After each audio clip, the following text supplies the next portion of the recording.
Hello everyone, সবাইকে সোনামণি learning সেন্টারে স্বাগত। আজকের ভিডিওতে আমি নিয়ে এসেছি নবম শ্রেণীর যে ভূগোল রয়েছে, ভূগোল ও পরিবেশ পরিচয়, সাতরা পাবলিকেশনের। ঠিক আছে, এই বইয়ের প্রথম অধ্যায়ে গ্রহরূপে পৃথিবী। এই অধ্যায়ে অনুশীলনীতে যত প্রশ্ন রয়েছে সমস্ত প্রশ্নগুলি আমি সমাধান করে দিব। যে প্রশ্নগুলো রয়েছে এই প্রশ্নগুলো সমাধান করে দিব। তোমরা ভিডিওটা প্রথম থেকে শেষ পর্যন্ত দেখতে থাকো। ঠিক আছে, তো চলো শুরু করা যাক আজকের পর্বটি। দেখো, হাতে কলমে বহু বিকল্প ভিত্তিক প্রশ্ন এমসিকিউ প্রশ্ন মানে এক নম্বর বলছে সূর্য থেকে পৃথিবীর দূরত্ব। সূর্য থেকে পৃথিবীর দূরত্ব কত? 15 কোটি কিলোমিটার। ঠিক আছে, পরের প্রশ্ন 2, সৌরজগতে সাধারণত যে কটি গোত্রের গ্রহ দেখা যায় তার সংখ্যা A 3টি, B 2টি, C 4টি, D 5টি। তো সঠিক উত্তরটি হবে অপশন B 2টি। ঠিক আছে, পরের প্রশ্ন দেখো 3 নাম্বার, পৃথিবী হলো সৌরজগতের A প্রথম গ্রহ, B তৃতীয় গ্রহ, C দ্বিতীয় গ্রহ, D ষষ্ঠ গ্রহ। তাহলে সঠিক উত্তরটি হবে অপশন B তৃতীয় গ্রহ। পরের প্রশ্ন 4 দাগ, পৃথিবীকে প্রথম গোলাকার হিসাবে চিত্রিত করেন A Pythagoras, B Eratosthenes, C Aryabhata, D সকলে। তো সঠিক উত্তরটি হবে A পিথাগোরাস পৃথিবীকে প্রথম গোলাকার হিসাবে চিহ্নিত করেন।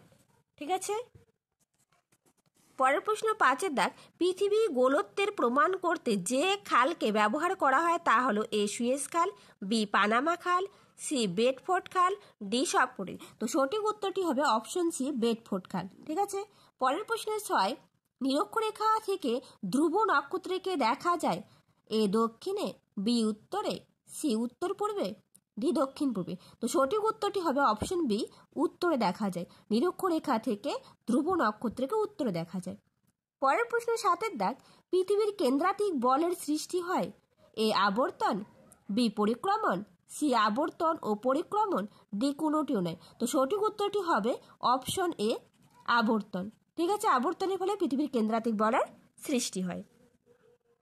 পরের প্রশ্ন 8 দাগ, পৃথিবীর নিরক্ষীয় মেরুব্যাসের পার্থক্য A 43 কিমি, B 33 কিমি, C 43.5 কিমি, D কোনোটিও নয়। তো সঠিক উত্তরটি হবে A 43 কিমি পৃথিবীর নিরক্ষীয় মেরুব্যাসের পার্থক্য। ঠিক আছে, এরপর দেখো বাম স্তম্ভের সঙ্গে ডান স্তম্ভ মিলাও। বাম স্তম্ভ, ডান স্তম্ভ। পিথাগোরাস হবে পৃথিবী গোল, তিনি প্রথম বলেছেন পৃথিবী গোল। বৃত্তাকার হবে দিগন্ত রেখা বৃত্তাকারে হয়। ধ্রুব নক্ষত্র হবে সুমেরু। এবং 4 নম্বর জিওড হবে পৃথিবীর প্রকৃত আকার। ঠিক আছে, তোমরা দাগিয়ে নাও। দেখো আরেকবার দেখে নাও, পিথাগোরাস পৃথিবী গোল, বৃত্তাকার, দিগন্ত রেখা, ধ্রুব নক্ষত্র সুমেরু, জিওড পৃথিবীর প্রকৃত আকার। ঠিক আছে, তারপর দেখো শব্দচক সমাধান করো। উপর নিচ পাশাপাশি।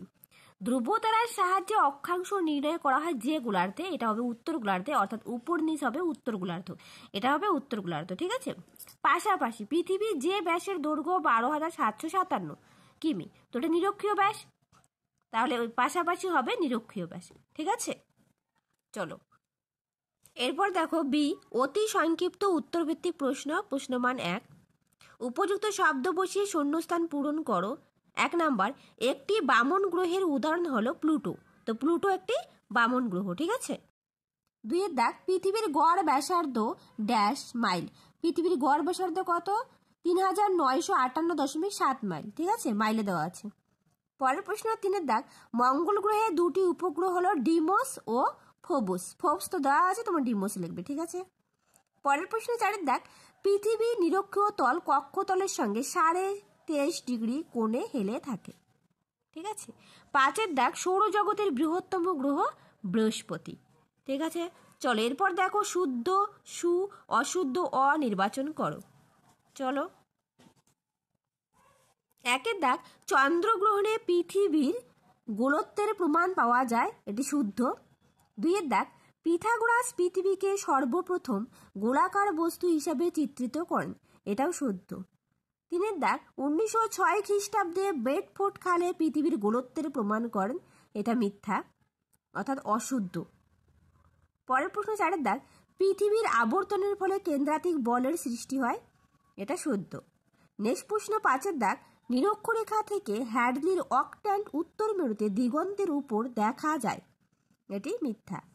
পরের প্রশ্ন 6 দাগ, নিরক্ষীয় অঞ্চলে কেইন দ্বীপের ঘড়ির কাঁটা আজটেক ঘড়ি। এটি শুদ্ধ। ঠিক আছে, চলো পরের প্রশ্ন। এরপর দেখো একটি বা দুটি শব্দে উত্তর দাও। 1 দাগ, সৌরজগতে পৃথিবীর স্থান কোথায়? তো উত্তরটা একটু দেখে নাও। দেখো আমি লিখে রেখেছি, সৌরজগতে পৃথিবীর স্থান 3য়তম। ঠিক আছে, পরের প্রশ্ন 2 দাগ, প্রাচীনকালে পৃথিবীর আকার সম্পর্কে লোকের কি ধারণা ছিল? উত্তরটা দেখে নাও। 2 দাগের উত্তর সমতল বা চ্যাপ্টা প্রকৃতির। ঠিক আছে, 3 দাগ, নিরক্ষরেখা থেকে ধ্রুব তারাকে কোন মেরুতে দেখা যায়? 3 দাগের উত্তর উত্তর মেরুতে দেখা যায়। 4 দাগ, পৃথিবীর আবর্তনের ফলে কোন বল সৃষ্টি হয়? দেখো উত্তর দেখে নাও। কেন্দ্রাতিক ও কেন্দ্র বহির্মুখী বলের সৃষ্টি হয়। ঠিক আছে, 5 দাগ, পৃথিবীর চাপের দৈর্ঘ্য কোন দিক থেকে কোন দিকে কমে? উত্তর মেরু অঞ্চল থেকে নিরক্ষীয় অঞ্চলে। ঠিক আছে, পরের প্রশ্ন 6 নম্বর, পৃথিবীর প্রকৃত আকৃতি কিরূপ? উত্তর জিওড আকৃতি। ঠিক আছে, পৃথিবীর প্রকৃত আকৃতি জিওড। চলো পরের প্রশ্ন। এরপর দেখো সি সংক্ষিপ্ত উত্তরভিত্তিক প্রশ্ন, প্রশ্নমান 2। 1 দাগে সৌরজগৎ কাকে বলে? এটা তোমাদের বইতে একটু দেখে নাও। দেখো সৌরজগৎ সূর্যকে কেন্দ্র করে ঘুরে চলা গ্রহ, উপগ্রহ, গ্রহাণু, উল্কা, ধূমকেতু প্রভৃতি নিয়ে গড়ে উঠেছে সৌর পরিবার বা সৌরজগৎ। ঠিক আছে, এতটুকু লিখবে। চলো পরের প্রশ্ন। দেখো 2 দাগ, চন্দ্রগ্রহণ কিভাবে পৃথিবীর গোলত্বের প্রমাণ ধরা পড়ে? চলো এই উত্তরটা দেখে নেওয়া যাক। দেখো উত্তরটা এখান থেকে হবে, এখান থেকে লিখবে পৃথিবী চন্দ্রকে নিয়ে সূর্যের চারদিকে ঘুরছে। চন্দ্রগ্রহণের সময় পৃথিবীর যে ছায়া চাঁদের উপর পড়ে তা দেখতে বৃত্তচাপের মতো। পৃথিবীর চাঁদের থেকে বড়, তাই পৃথিবীর পুরো ছায়া চাঁদের উপর পড়ে না। ঠিক আছে, আংশিক বৃত্তাকার ছায়াই পৃথিবীর গোলাকার আকৃতি প্রমাণ করে। এই পর্যন্ত লিখবে। ঠিক আছে, চলো পরের প্রশ্ন। এরপর দেখো 3 দাগ, পৃথিবীকে অভিগত গোলক বলে মনে হয় কেন? চলো এই উত্তরটা দেখে নেওয়া যাক। দেখো উত্তরটা হলে পৃথিবীর অভিগত গোলক হওয়ার কারণ এখান থেকে শুরু করবে, কোনো গোলাকার নমনীয় বস্তুকে নিজ মেরুদণ্ডের উপর ক্রমাগত ঘোরালে দুটি শক্তিশালী বলের উদ্ভব ঘটে। নিরক্ষীয় অঞ্চলের শক্তিশালী কেন্দ্র বহির্মুখী শক্তি বা উত্তর দক্ষিণ বরাবর কেন্দ্রমুখী। তো তোমরা এই পর্যন্ত লিখবে যে মেরু অঞ্চলে কেন্দ্রমুখী শক্তির জন্য চ্যাপ্টা আকৃতির হয়। ঠিক আছে, এই পর্যন্ত লিখবে। চলো পরের প্রশ্ন। পরের প্রশ্ন দেখো, প্লুটোকে কেন বামন গ্রহ বলে? ঠিক আছে, চলো এই প্রশ্নটার উত্তরটা দেখে নেওয়া যাক। দেখো উত্তরটা দেখে নাও। প্লুটোকে বামন গ্রহ অন্তর্ভুক্ত করার পক্ষে 3টি যুক্তি। ঠিক আছে, 2006 সালের 24 আগস্ট ইন্টারন্যাশনাল অ্যাস্ট্রোনমিক্যাল ইউনিয়ন সৌরজগতের প্লুটো গ্রহটিকে বামন গ্রহের অন্তর্ভুক্ত করে। কারণ 1 নম্বর আকার পয়েন্ট করবে, সৌরজগতের গ্রহগুলির মধ্যে প্লুটো ক্ষুদ্রতম, পৃথিবীর মোট আয়তনের মাত্র 10/1 বৈশিষ্ট্য, ক্ষুদ্র হওয়ায় নিজের কক্ষপথের কাছাকাছি মহাজাগতিক বস্তুকে সরিয়ে দিতে পারে না। এই পয়েন্টটা ভেরি ভেরি ইম্পর্টেন্ট। তারপর গুরুত্ব, সৌরজগতের অন্যান্য গ্রহ অপেক্ষা প্লুটোর গুরুত্ব কম, এই জন্য একে বামন গ্রহ বলা হয়। ঠিক আছে, চলো পরের প্রশ্ন। পরের প্রশ্ন 5 দাগ, পৃথিবী নক্ষত্র নয় কেন? এই উত্তরটা একটু দেখে নেওয়া যাক। দেখো উত্তর, নক্ষত্র আয়নিত গ্যাস দিয়ে গঠিত এবং তার কেন্দ্রের পারমাণবিক বিক্রিয়ার মাধ্যমে আলো এবং তাপ বিকিরণ করে। নক্ষত্রের ভর আমাদের পৃথিবীর কয়েক লক্ষ গুণ বেশি। অপরদিকে দেখা গেছে আমাদের পৃথিবীর নিজস্ব কোনো আলো ও তাপ নেই এবং নক্ষত্রের তুলনায় পৃথিবীর ভর অনেক কম, তাই পৃথিবী নক্ষত্র নয়। তো আজ এই পর্যন্ত রইল, আবার দেখা হবে নতুন একটা ভিডিও। সঙ্গে থেকো, পাশে থাকো। যদি তোমাদের ভিডিওটা ভালো লেগে থাকে একটা লাইক, শেয়ার আর কমেন্ট করবে। আর নতুন যারা তারা সাবস্ক্রাইব করে পাশে থাকবে। Thank you everyone.